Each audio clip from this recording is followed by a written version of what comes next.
보리네 가족은 얼마 전 이사를 왔어요. 보리 어머니는 불교를 잘 모르는 가족들과 함께 사찰에 왔습니다.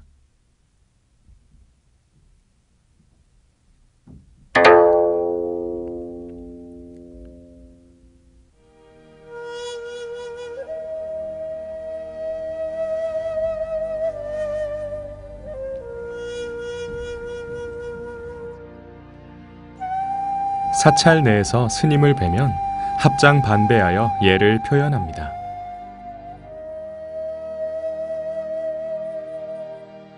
사찰에 처음 오셨다면 종무소에서 안내를 받으세요. 종무소에서는 초심자를 위해 알아야 할 내용들을 친절히 안내해 드립니다.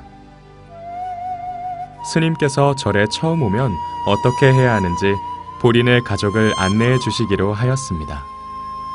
가족들에겐 참 좋은 선물이 될 것 같습니다. 법당은 석가모니 부처님을 모시는 전각으로 사찰의 중심이 됩니다. 사찰 내에서는 뛰어다니면 안 됩니다. 부처님께 먼저 인사를 드려야겠죠? 부처님을 모신 법당에 들어갈 때에는 예를 갖추어야 합니다. 계단의 가운데를 피하고 계단의 양갈을 이용해 오릅니다. 법당의 양 측면에 있는 문을 통하여 들어섭니다. 부처님을 뵈면 공양을 올립니다. 우리가 존경하는 분을 뵈면 선물을 드리거나 맛있는 음식을 대접하는 것과 같은 이치입니다. 초에 불을 붙인 다음 향을 켜서 부처님께 올립니다. 촛불을 켜고 향을 사른 후 한 발짝 뒤로 물러나 합장반배하고 뒷걸음이나 옆걸음으로 물러나 삼배를 올립니다.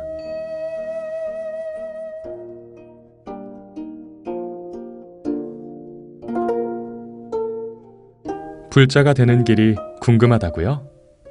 불자의 신행 생활은 제적 사찰을 중심으로 이루어집니다. 이를 위해서는 제적 사찰을 정해 입교 절차를 받아야 합니다. 입교 절차에서 중요한 것은 수계식을 통해 3귀의계와 5계를 받고 불자로서 신행 생활을 시작하게 한다는 점입니다. 수계식을 통해 법명을 받고 조계종 신도로서 자격을 갖추게 됩니다. 발신품계란 사찰의 신도가 되어 처음 받는 품계를 말합니다. 이를 통해 사찰과 종단의 신도로서 자격과 소속감, 그리고 자부심을 가질 수 있습니다. 발신품계를 받으려면 발신품계 등록 절차를 거쳐 발신품계증을 받게 됩니다. 이제 보리네 가족은 조계종 신도가 되었습니다. 사찰에서 신도를 만나면 합장반배합니다. 법회는 불교에서 가장 거룩한 만남의 장이며 진리의 모임입니다. 법회 때도 역시 부처님에게 예를 올립니다. 법회를 통하여 부처님의 가르침이 펼쳐지고 우리는 부처님 가르침을 배우게 됩니다. 법회에 참석했을 때에는 부득이한 경우를 제외하고 처음부터 마칠 때까지 자리를 지켜야 합니다. 법문을 들을 때는 설법 내용을 잘 안다고 가볍게 여기거나 너무 어렵다고 포기해서는 안 됩니다. 나를 다스리고 밝은 지혜를 갈구하는 수행의 장이란 사실을 잊지 말아야겠습니다. 법회에는 어린이와 청소년도 참여할 수 있습니다. 각 사찰마다 중고등학생을 위한 청소년 법회와 유아부터 초등학생을 대상으로 하는 어린이 법회가 열리고 있습니다. 몰랐던 것도 게임이나 퀴즈를 통해 알게 되고 이부 법회 때 재밌는 활동도 많이 하니까 좋아요. 저가요. 다른 사람 앞에서 쑥스러워하고 많이 부끄러워해서 엄마가 절에 다니면서 쑥스러워하지 말고 부끄러워하지 말고 그러라고 하셔서 왔어요. 보리가 많이 배가 고픈가 봅니다. 이번에는 공양간 예절에 대해 알아보겠습니다. 불자들은 바로 공양의 정신을 받들어 공양 예절을 지켜야 합니다. 공양할 때는 자신의 양껏 덜어서 먹어야 하며 절대 남기지 말아야 합니다. 바루 공양 전과 후에는 합장을 합니다. 한 톨의 곡식이 이 자리에 오기까지 수고를 아끼지 않고 도움을 준 여러 사람과 자연에 대해 감사의 마음을 품어야 합니다. 식사 후 자신의 식기는 번뇌를 닦아내듯 깨끗이 닦아주세요. 식기는 많은 대중들이 함께 사용하는 것이기 때문에 자신은 물론 남을 위해서라도 더욱더 깨끗이 정성스럽게 닦아야 합니다.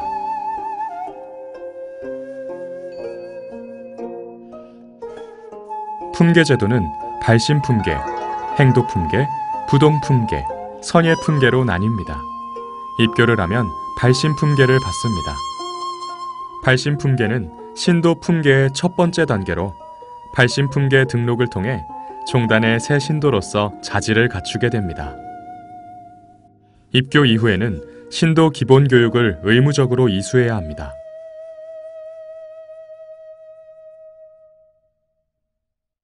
조계종의 신도 등록을 마친 신도는 1년 이내에 12시간 불교 입문을 학습해야 합니다. 기본 교육을 마친 이후 재교육 과정이 전개되는데 사찰에서의 재교육은 법회 참석, 참회 정진, 간경, 연불, 참선, 전법 교화, 사찰 순례, 교육 연수, 봉사 활동 등을 통해 이루어집니다. 전문 교육은 전문 포교 인력을 양성하기 위한 교육으로 사찰에서 운영하는 불교대학을 비롯하여 불교 상담대학, 불교 교사대학, 불교 디지털대학 등이 있습니다. 이러한 재교육과 전문 교육을 마치게 되면 부동품계를 받게 됩니다. 부동품계를 품서받으면 주요 신도 임원으로 활동할 수 있습니다.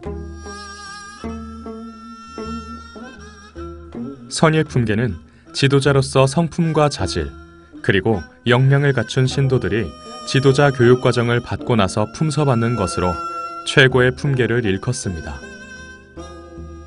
지금까지 신도 교육과 품계 제도에 대해 알아보았습니다.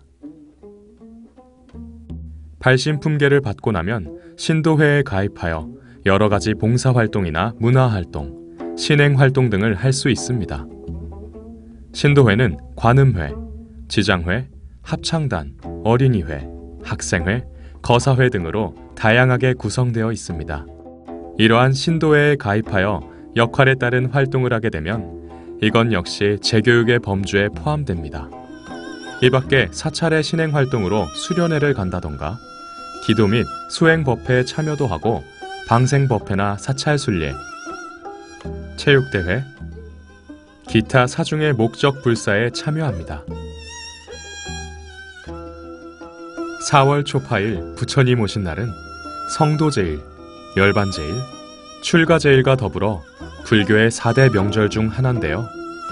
부처님 오신 날 불자들은 사찰을 찾아 관불의식과 참배를 하고 연등을 공양함으로써 모든 사람이 부처님이 되기를 기원합니다.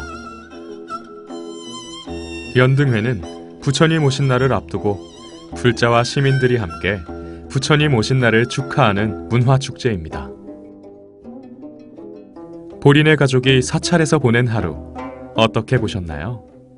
어렵다고 생각했던 사찰 예절, 본인의 가족을 통해 만나보니 어렵지 않지요? 학교에 가서 선생님, 친구들과의 사이에서 예의를 지키고 직장에서 동료들과의 예의를 지키는 것처럼 사찰 예절 역시 자연스러운 것이라는 점 잊지 않으시길 바랍니다. 오늘 여러분이 맺은 불교와의 인연이 오래도록 이어지길 기원하고요. 모든 사찰의 일주문은 1년 365일 언제나 활짝 열려 있으니 일상에 지칠 때나 마음의 평정이 필요할 때 언제든지 두드리십시오.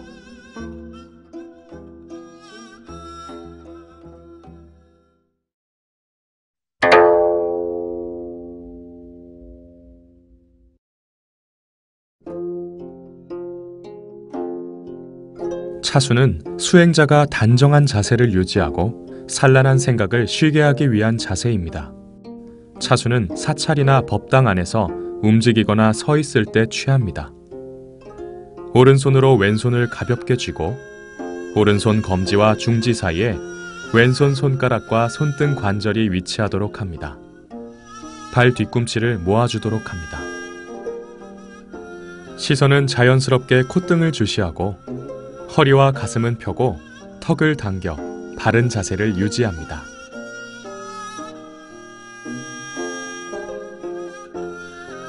합장은 부처님 제세시부터 전해오는 불교식 인사법입니다. 합장은 두 손을 통해 마음을 모으고 나와 남이 둘이 아니며 모든 생명과 세계가 진리 속에서 하나로 합쳐진다는 중도 사상을 담고 있습니다. 그리고 상대방에게 나의 온 마음을 기울인다는 의미 또한 담겨 있습니다.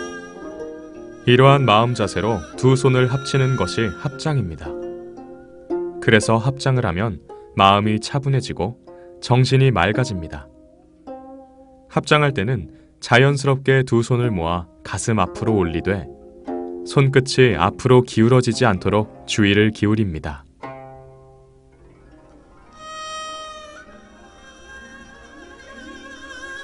절은 굳은 신심을 삼보와 자기 스스로에게 드러내는 기본적인 예법이며 자신을 낮추는 하심하는 모습을 보여줍니다. 따라서 절을 할 때는 암한심을 버리고 자신을 땅바닥까지 낮추며 상대방에게 공경하는 마음을 품습니다. 삼배는 불법승, 삼보의 은혜와 공덕을 생각하며 3번 절하는 것입니다. 절을 올릴 때는 합장 반배한 자세에서 자연스럽게 고개를 숙이며 시작합니다. 손은 바닥을 짚고 15도 정도 안쪽으로 모읍니다. 손을 수평으로 귀 밑까지 올렸다 내린 후 자연스럽게 일어섭니다.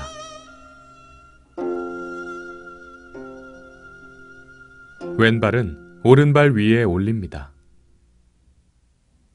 고두레는 절을 다 마치고 일어서기 전 부처님의 한량없는 자비심을 생각하면서 지극한 마음으로 한 번 더 머리를 조아리는 예절입니다. 오체투지한 상태에서 고개를 들고 두 손을 얼굴 앞에서 모아 합장하는 것으로 고두레를 마칩니다. 스님을 실내에서 만나면 3배로 인사를 드리고 1배만 하라고 하면 한 번만 절합니다.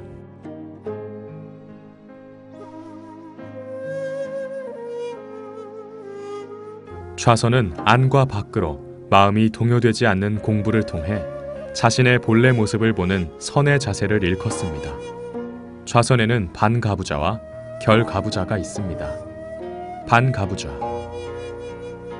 좌복의 뒷부분을 접어 엉덩이 쪽을 높게 하고 좌복 위에 앉습니다. 오른발은 사타구니 안쪽으로 깊숙이 붙여놓고 왼쪽 다리를 반대편 허벅지 위에 올려놓습니다. 반대 순서로 진행해도 무방합니다. 손 모양은 양손을 포갠 뒤 양엄지를 살짝 닿게 합니다. 손을 포갠 순서는 다리를 포갠 순서대로 따릅니다. 오른발이 왼발 밑에 있으면 오른 손바닥 위에 왼 손바닥을 포갭니다. 이것을 법계정인 혹은 선정인이라 합니다. 결가부좌. 결가부좌는 왼쪽 다리를 오른쪽 허벅지 위에 올려놓고 동시에 오른쪽 다리를 왼쪽 허벅지 위에 X자 형태로 올려놓는 자세입니다. 손 모양은 반가부좌와 마찬가지로 다리를 포갠 순서에 따라 양손을 포개고 법계정인을 짓습니다.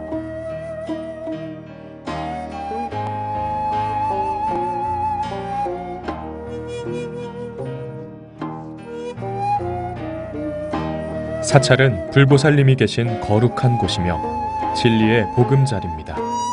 스님들은 물론 신도님들도 수행을 하는 청정한 공간이 사찰이기도 합니다. 전통 사찰에 가면 일주문이 있는데 이곳에서부터 속세와 사찰의 경계가 시작됩니다. 천왕문은 동서남북 사방을 지키는 호법신으로 불법과 사찰을 보호하며 사람들에게 이익을 베풀어 줍니다.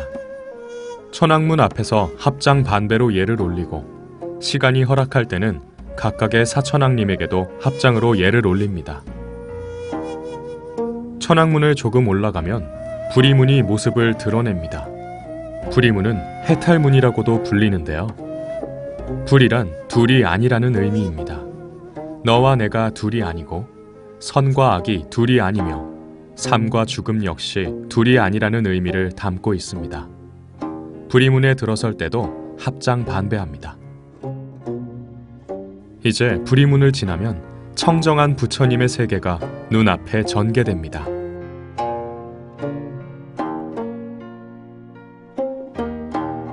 불의문을 지나면 탑과 중심 법당이 눈에 들어옵니다. 탑은 부처님의 진신사리가 모셔져 있는 곳으로 부처님과 같은 역할을 합니다. 따라서 탑 앞에서 탑도리를 하며 예를 표합니다. 탑도리를 할 때는 선체로 삼배한 후 합장한 채 오른쪽 어깨가 탑을 향하도록 하며 오른쪽으로 3번 돕니다.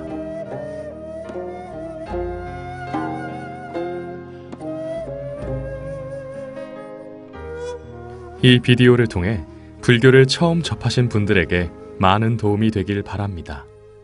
감사합니다.